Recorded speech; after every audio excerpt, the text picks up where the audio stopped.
Hello guys, আসসালামু আলাইকুম। কি অবস্থা, কেমন আছো? Welcome to our new class.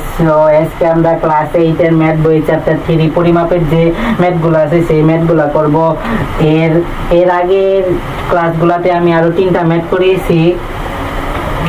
আমি ফার্স্টে বলেছিলাম হচ্ছে এই ম্যাথে এই চ্যাপ্টার 3 এর ক্লাস 8 এর চ্যাপ্টার 3 এর পরিমাপের যে ম্যাথগুলো আছে এখানকার 3 নং অনুশীলনী হচ্ছে এক ম্যাথ বইয়ের যে চ্যাপ্টার 3 পরিমাপের ম্যাথগুলো আছে এই ম্যাথগুলাতে হচ্ছে তোমাদের অনুশীলনী 3 এর 1 থেকে 9 পর্যন্ত তোমাদের এমসিকিউ দেওয়া আছে, প্লাস হচ্ছে তোমাদের 10 নাম্বার থেকে দাগের অঙ্ক দেওয়া আছে।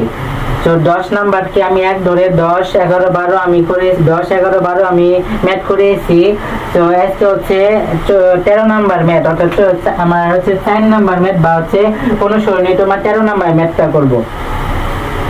তো আমি ফার্স্টে বলেছিলাম হচ্ছে তোমাদের যে ম্যাথই করো না কেন সেই ম্যাথে কি কি দেওয়া আছে এবং কি বের করতে হবে সেইগুলো আগে চিহ্নিত বা আইডেন্টিফাই করে নিবা, তারপরে হচ্ছে তোমাদের ম্যাথটা শুরু করবা।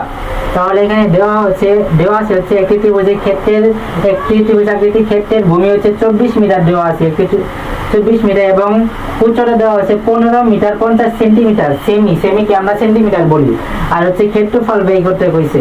সো একটি ত্রিভুজের ক্ষেত্রের ভূমি দেওয়া আছে 24 মিটার আর উচ্চতা দেওয়া আছে 15 মিটার 50 সেন্টিমিটার। ক্ষেত্রফল ব্যয় করতে বলছে।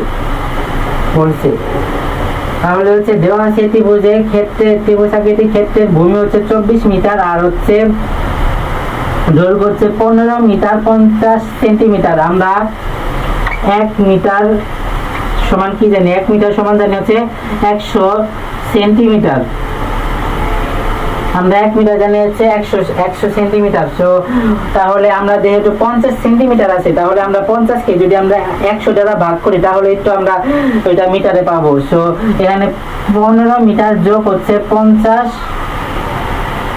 যোগ প্লাস হচ্ছে 50 ভাগ 100 মিটার। তাহলে হচ্ছে 15 যোগ 50 রে 100 দ্বারা ভাগ করলে হচ্ছে 0.5 পাম।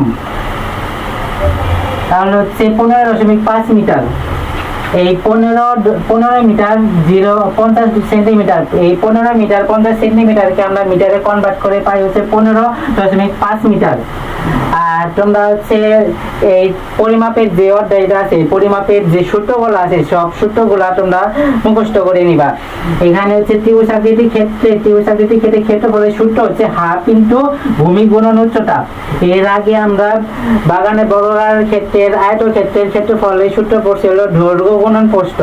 সো এখন হচ্ছে ত্রিভুজের ক্ষেত্রফল হচ্ছে হাফ ইনটু ভূমি গুণন উচ্চতা বর্গ মিটার। তাহলে এখানে ভূমি আছে কত? ভূমি আছে হচ্ছে 24 মিটার আর হচ্ছে উচ্চতা আছে বাই করছি আমরা হচ্ছে 15.5 মিটার। তাহলে হচ্ছে হাফ ইনটু ভূমি গুণন উচ্চতা। এটা ক্যালকুলেশন করে আমরা 186 বর্গ মিটার পাই। তাহলে হচ্ছে ত্রিভুজ ক্ষেত্রের ক্ষেত্রফল হচ্ছে 186 বর্গ মিটার।